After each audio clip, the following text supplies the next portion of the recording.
Komisi Nasional Hak Asasi Manusia resmi menyerahkan rekomendasi terkait kasus pembunuhan Brigadir Yosua. Salah satu poin rekomendasi menyebutkan terjadi extrajudicial killing yang dipicu pelecehan seksual terhadap Putri Chandrawati di Magelang. Bagaimana kepolisian menindaklanjuti rekomendasi Komnas HAM dan mengungkap penyebab pembunuhan Brigadir Yosua? Untuk membahas yang lebih dalam kita sudah terhubung melalui sambungan Zoom dengan Ketua Komnas HAM Ahmad Taufan Damanik. Selamat sore Pak Taufan. Selamat sore. Dan kami juga masih menunggu bergabungnya pakar hukum pidana sekaligus penasihat Kapolri Khairul Huda. Saya mau ke Pak Taufan dulu. Pak Taufan, salah satu poin rekomendasi Komnas HAM adalah terjadi extrajudicial killing yang berlatar belakang pelecehan seksual di Magelang. Apakah kemudian Komnas HAM menemukan fakta memang terjadi pelecehan, Pak Taufan? Saya kira harus diklarifikasi yang dimaksud itulah dugaan. Ya. Dugaan berdasarkan keterangan dari PC dan juga beberapa ADC dan pembantu rumah tangganya. Makanya kita sebut sebagai dugaan. Kemudian didalami dugaan itu oleh beberapa psikolog ya, dan kelihatan ada konsistensi di dalam pembuatan keterangan. Gitu. Nah karena itu rekomendasi Komnas HAM sebetulnya untuk mendalami dugaan pelecehan atau kekerasan seksual itu, kita meminta supaya didatangkan tim independen. Jadi tidak lagi beranjak dari pihak yang selama ini atau tim selama ini menangani ya, dan karena itu ketangkap sebagai bagian dari Ibu PC kan gitu. Saksi-saksi itu juga bagian dari dia kan, pembantu rumah tangganya, ajudannya dan lain-lain itu. Karena itu kita berharap bahwa ini harus didalami lagi sebagai dugaan itu, dia perlu didalami. Apakah benar seperti itu? Pendalaman itu kita dorong untuk dilakukan oleh satu lembaga resmi yang kredibel. Sebagai contoh misalnya ya, kita tadi sampaikan juga waktu diskusi internal, ya bisa saja misalnya menggunakan RSCM atau lembaga-lembaga lain yang kredibel dan bisa melakukan pendalaman penelusuran. Sebab bukti-bukti lain itu tidak ditemukan lagi, karena itu satu-satunya cara adalah pendekatan dengan mendatangkan ahli. Sehingga jadi terang benderang apakah dugaan itu memang valid atau tidak, kan begitu. Oke, tapi seberapa penting sebetulnya Pak Taufan bagi tim sus untuk bisa mengungkap soal pelecehan seksual ini? Karena kan keluarga almarhum Brigadir Yosua merasa bahwa hak azazi dari korban ini tercerai-berai begitu ya, karena belum ada pembuktiannya terjadinya pelecehan seksual yang dilakukan oleh Brigadir Yosua kepada Putri Chandrawati. Keterangan dari PC bukan pelecehan seksual, jadi harus clear itu, kekerasan seksual. Dan kalau tidak didalami untuk dicari kepastian apakah itu terjadi atau tidak, maka kasus ini akan terus menjadi ya dalam bahasa lain ya poin yang untuk dipakai saling merendahkan orang lain. Jadi satu pihak misalnya Ibu PC dianggap ada orang yang suka berbohong misalnya. Pihak lain orang menganggap bahwa almarhum Joshua adalah satu pelaku kejahatan, kan begitu. Karena itu satu-satunya cara adalah dibuktikan itu. Jadi tidak bisa dibiarkan begitu saja. Yang kedua, pembuktian itu secara ilmiah atau saintifik itu penting juga untuk memastikan ya keadilan bagi para pihak, termasuk kepada Ibu PC, selain tadi kepada saudara Joshua kan. Kalau memang misalnya nanti ternyata tidak terbukti, maka nama baik dari almarhum Joshua harus dipulihkan, dan itu menjadi tanggung jawab kepolisian atau negara untuk memulihkan itu. Tapi bagaimana caranya memulihkan kalau misalnya tidak ada klarifikasi dengan menggunakan pendekatan-pendekatan ahli? Sebaliknya, kalau ternyata itu salah tadi ya saya katakan, itu akan menjadi faktor pemberat bagi Ibu PC. Jadi secara fair harus dibuktikan dugaan yang tadi disebutkan oleh Komisioner Komnas HAM ketika konferensi pers tadi. Kebetulan saya setelah konferensi pers yang pertama, saya harus berangkat ke bandara untuk menuju Medan. Jadi tadi saya tidak ikut dalam konferensi pers yang terakhir tadi gitu. Artinya Komnas HAM memang berpandangan ataupun meyakini terjadi kekerasan seksual terhadap Putri Chandrawati yang memicu terjadinya pembunuhan, begitu ya? Karena Anda harusnya paham apa kata dugaan. Kecuali kalau digunakan pasti itu baru. Jadi masih dugaan ya? Itu artinya, lah iya kan ditulis dugaan itu jelas-jelas itu dugaan. Tidak ada yang memastikan itu. Makanya kita bilang dugaan ini harus dicari kepastiannya. Oke. Apa? Pendekatan saintifik. Karena barang bukti lain kita tanyain, misalnya kita cari dengan penyidik, tidak ditemukan karena sudah dibersihkan, sudah segala macam ya. Karena itu satu-satunya cara adalah didalami dengan menggunakan instrumen keahlian. Baik. Siapa itu? Banyak ahli-ahli di Indonesia ini yang bisa melakukan pendalaman karena punya pengalaman misalnya untuk memeriksa, mendalami keterangan seseorang yang mengklaim dirinya, ya, mengklaim diri sebagai korban kekerasan seksual. Apakah klaimnya itu benar atau tidak? Mereka yang akan bisa mendalami. Nanti apapun hasilnya itu akan menjadi patokan bagi keadilan untuk para pihak. Kalau tadi saya katakan, kalau ternyata tidak benar, maka adalah kewajiban dari negara ini untuk memulihkan nama baik saudara Joshua dan keluarganya. Atau sebaliknya juga bagi Ibu PC. Itu poinnya. Oke. Nanti saya akan menggali lebih dalam soal ahli begitu ya, karena sekali lagi karena korbannya sudah meninggal dunia ataupun yang diduga sudah meninggal dunia, Brigadir Yosua, sementara banyak juga bukti-buktinya yang sudah dihilangkan. Jadi kesaksian ahli ataupun keterangan ahli bisa membuktikan, bisa melakukan pendalaman jika betul-betul terjadi kekerasan seksual begitu ya Pak Tovan ya. Nanti saya akan tanya ke salah satu ahli pidana yang sedang kita tunggu untuk bergabung, tapi kita harus jeda terlebih dahulu. Jangan kemana-mana, tetap bersama kami di CNN Indonesia Newsroom.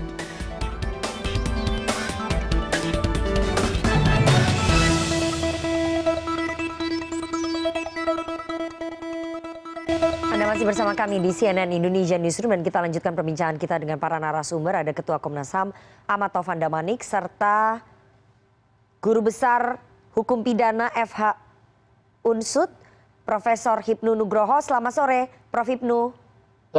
Selamat sore, Mbak. Oke, saya mau langsung ke Anda. Tadi kita sudah bahas soal rekomendasinya Komnas HAM, bahwa salah satu poin rekomendasinya ini ada extrajudicial killing yang berlatar belakang kekerasan seksual, dugaan kekerasan seksual. Prof. Hipnu, apakah kemudian tim sus mestinya bisa mengungkap motif atau membuktikan adanya kekerasan seksual yang dilakukan almarhum Yosua kepada Putri Chandrawati ini? Ya, karena ini sebagai bentuk laporan Bu Putri, laporan itu hendaknya juga diikuti dengan bukti awal. Sehingga bukti awal ini menjadikan seorang penyidik Bareskrim untuk menindaklanjuti dari keterangan pelapor. Ini yang diinginkan. Oleh karena itu bukti awal itu banyak, Mbak, apalagi terhadap kekerasan seksual itu bisa kaitannya suatu perbuatan yang merendahkan diri, perbuatan yang terkait dengan pelecehan, perbuatan terkait dengan gerakan tubuh, mata, kemudian suara, keterangan, banyak hal sebetulnya kalau kita melihat definisi tentang kekerasan seksual di dalam Undang-Undang Kekerasan Seksual. Nah, ini yang harusnya dikembangkan oleh Bareskrim. Bukti awal ini seperti apa, kan itu? Karena bukti awal terkait kekerasan seksual itu juga pintu masuk terhadap motif yang sekarang ini sebagai tanda petik penyebab motif adanya suatu tindak pidana pembunuhan. Sehingga hal yang tidak mudah sebetulnya terhadap pembuktian ini, dan dibutuhkan adanya suatu suatu kebebasan bagi pelapor. Bukti-bukti apa? Jadi jangan sampai menutup-nutupi, jangan sampai ada suatu malu karena ini suatu bukti hukum, begitu, Mbak. Prof. Hipnu, tadi Pak Taufan mengatakan bahwa dugaannya ada. Komnas HAM menduga ada kekerasan seksual, tapi sulit bagi Komnas HAM untuk bisa betul-betul membuktikan karena sekali lagi ini kan korbannya sudah meninggal dunia, kemudian bukti-buktinya juga sudah dikaburkan begitu ya, tapi ada caranya melalui pendekatan saintifik, pendalaman oleh para ahli. Seberapa signifikan nanti bisa membuka betul-betul terjadinya kekerasan seksual ini, Prof. Hipnu, dengan keterangan-keterangan ahli, pendalaman ahli ini di persidangan? Betul, apalagi rekomendasi Komnas HAM sudah seperti itu. Rekomendasi Komnas HAM itu suatu bukti loh, Mbak. Walaupun memang pro justisias, tapi bagian dari bukti awal. Ini yang dikembangkan. Jadi suatu langkah maju lagi, kalau memang yang bersangkutan ada suatu ketakutan, rekomendasi dari Komnas HAM itu suatu yang akurat. Oke. tinggal mengembangkan dari proses hukum yang ada menjadi suatu bukti. Di era sekarang, namanya pembuktian tidak ada yang sulit, apalagi terkait dengan teknologi forensik, teknologi perekaman, teknologi kaitannya forensik, gestur, dan sebagainya. Ini suatu langkah maju, dan kita apresiasi sekali Komnas HAM sampai menentukan itu, sehingga selama ini yang ditakutkan, yang diragukan, adanya suatu dugaan seksual seperti apa. Ini menarik. Jadi ada suatu cerita yang utuh, ada suatu perbuatan motif, dan apa penyebabnya motif yang dilakukan. Ini Mbak, ini suatu yang episode yang kedua saya kira yang harus dikembangkan oleh Barreskrim terhadap permasalahan seperti ini. Tidak mudah, tidak ada yang sulit, lokusnya sudah jelas, orangnya sudah jelas. Seapapun kesulitan obskur di dalam Magelang pasti meninggalkan jejak. Nah, sekarang tinggal bagaimana kondisi TKP di Magelang betul-betul diamankan. Setitik apapun dalam ilmu kriminalistik itu pasti bicara sebagai bukti awal ada suatu tindak pidana. Oke, saya mau ke Pak Tovan lagi. Pak Tovan, ini bagaimana kemudian kalau nanti motif soal kekerasan seksual ini tidak bisa dibuktikan oleh penyidik begitu ya di persidangan? Apakah ini menjadi salah satu poin pelanggaran hak azazi yang akan menjadi catatan dari Komnas HAM? Ya kalau mereka tidak bisa membuktikan apapun, ya serahkan nanti hakim di pengadilan yang akan memutuskan. Kan pasti kalau disidangkan nanti itu, kita harus juga ya memberikan punya imajinasi. Pasti saudara FS akan ditanya oleh jaksa maupun hakim, kenapa Anda membunuh Joshua? Dia pasti jawab, ada kekerasan seksual terhadap istri saya. Istrinya akan menjawab yang sama, saksi-saksi lain yang itu merupakan bagian dari lingkarannya FS dan istrinya ini juga akan menjawab yang sama. Makanya menurut saya pendalaman itu jauh lebih objektif daripada nanti di persidangan itu hanya mengandalkan keterangan-keterangan mereka yang mereka itu semua satu, ya kan? FS istrinya satu klaster, yang 3 lagi pembantunya yang juga satu klaster. Jadi sebetulnya peluang untuk kemudian didapatkan satu kesimpulan yang objektif itu justru kita mengundang ahli. Ahli itu yang membantu atau dengan pendalaman lain ya, tapi seobjektif mungkin. Nanti kalau hasilnya misalnya ternyata tidak ditemukan dugaan itu akan menjadi jalan untuk merehabilitasi nama dari almarhum Joshua dan keluarganya. Sekaligus menjadi pemberat bagi PC yang sekarang dikenakan atau disangkakan pasal 340 atau sebaliknya kan begitu. Kalau ternyata itu benar maka Ibu PC ini tentu akan mendapatkan pertimbangan hakim pengenaan pasal 340-nya sebagai seorang korban. Itu kan pertimbangannya. Oke, Pak Hipnu, Prof Hipnu, ini menjadi pertaruhan menurut Pak Tovan tadi kalau misalnya penyidik tidak bisa membuktikan motifnya itu di persidangan, tapi penyidik daripada bergantung pada keterangan-keterangan PC ataupun FS dan juga para pembantunya itu lebih baik melakukan pendalaman. Ini nanti bagaimana? Karena kan ini semuanya satu klaster ya, FS, PC, Kuat Ma'ruf, RE dan juga RR, mereka semuanya berada dalam satu klaster. Bagaimana kemudian penyidik bisa melakukan pendalaman itu, Pak Hipnu? Iya, betul. Saya kira tidak ada yang sulit. Di sana kan sudah ada juga KM, sudah ada RR, kemudian ada pembantu rumah tangga. Ini akan dibuka. Karena pertama kali terkait dengan suatu bukti awal itu bukti yang ditemukan di dalam TKP yang bersangkutan. Saya kok agak sedikit ada berpikiran ya, karena Pak FS sama Bu PC masih bersikukuh berarti ada pelecehan seksual kan gitu kan. Dan ini memang menjadi suatu think tank. Apakah sebagai tadi Pak Damari sepakat bisa menjadi pemberat, bisa menjadi peringan. Karena ada suatu sebab kan itu loh. Oleh karena itu kalau ini betul terjadi bisa mengungkap paling tidak ada faktor memperingan dari yang bersangkutan Pak FS maupun yang lain. Tapi kalau tidak ya harus dipulihkan nama baik Joshua. Ini jadi ada dua. Tapi saya melihatnya gini Pak, selama ini saya lihat Pak FS sama Bu PC tetap bersikukuh sebagai itu. Karena sebagai alasan untuk paling tidak memperingan dari suatu perbuatan dilakukan. Ada motif. Sebab apapun yang dilakukan oleh Barreskrim kalau sampai belum mengungkap, pasti nanti di persidangan itu akan disampaikan. Seperti apa? Lah, pertanyaannya apakah kita menunggu dulu dari hasil pemeriksaan di persidangan? Apakah sekarang Barreskrim melakukan suatu pemeriksaan dugaan seksual? Ini tinggal dua pilihan, Mbak. Karena apapun yang terjadi, motif pasti diberikan di persidangan nanti. Pasti ditanyakan oleh pihak penuntut umum, pihak hakim maupun advokat yang lain. Ada dua pandangan. Bisa setelah perkara itu dilakukan baru pelecehan seksual, atau sekarang kita Barreskrim melakukan sehingga ada peristiwa bersama-sama sebagai penyebab adanya suatu tindak pidana pembunuhan itu. Oke, jadi itu kuncinya nanti di pembuktiannya ya. Pembukaan motif itu akan ada di persidangan. Tapi Pak Taufan, bagaimana kemudian Komnas HAM mengawal proses rekomendasi ini betul-betul dijalankan ataupun ditindaklanjuti oleh tim sus, kemudian persidangan bisa berjalan fair trial? Karena sekali lagi kalau motifnya kekerasan seksual ini tidak bisa dibuktikan, ini potensi unfair trial sangat tinggi, Pak Taufan. Ya, satu sisi secara kelembagaan, setelah ini nanti akan ada laporan yang ranah rekomendasinya agak sedikit berbeda. Diserahkan kepada Presiden dan DPR RI.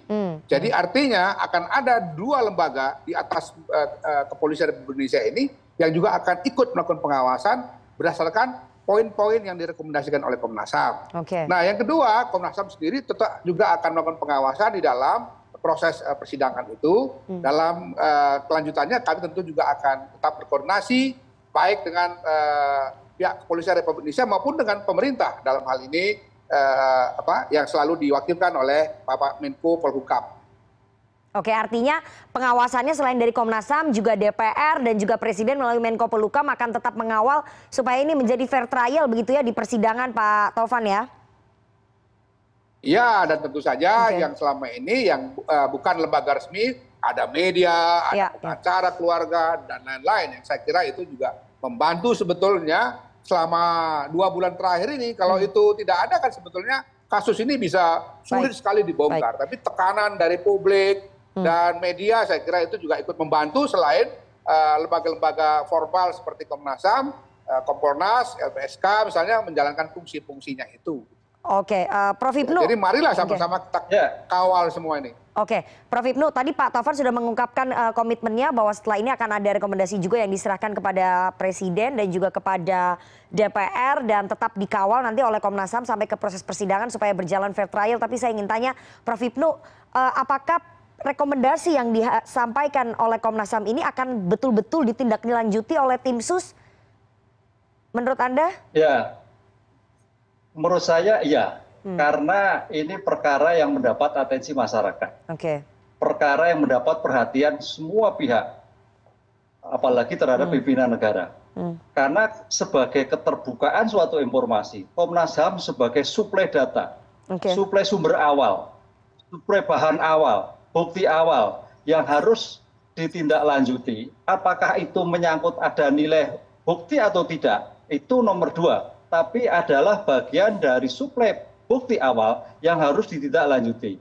Saya berpikir gini, Mbak, nanti terkait bukti tadi ya, bukti yang terkait pelecehan itu bisa jadi Barreskrim menentukan nanti di saat persidangan. Kan itu. Di persidangan akan dibuka semua kan. Nah, apa yang disampaikan di persidangan itu sebagai bukti, apalagi yang disampaikan mempunyai nilai yang kuat.